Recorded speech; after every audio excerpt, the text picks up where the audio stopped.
तर मुलांनो, आज आपण इंग्लिश ग्रामर मध्ये फ्रेजेस आणि क्लॉजेस ह्याच्यामधील डिफरन्स जाणून घेणार आहोत.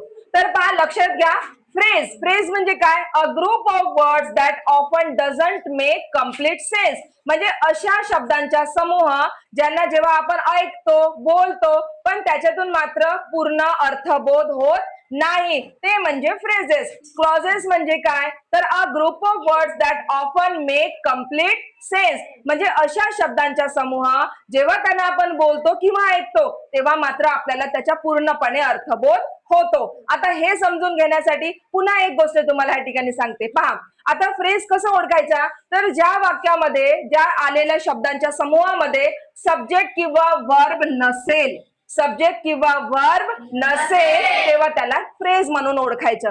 सब्जेक्ट म्हणजे वाक्यातील कर्ता आणि वर्ब म्हणजे त्या वाक्यातील क्रिया. आलं लक्षात? तर फ्रेजेस कसं ओळखायचं? तर तिथे सब्जेक्ट आणि वर्ब नसणार आहे. या उलट क्लॉज मध्ये सब्जेक्ट आणि वर्ब असेल. या उलट तुम्हाला क्लॉज मध्ये काय बघावं लागेल की सब्जेक्ट आणि वर्ब आहे काय.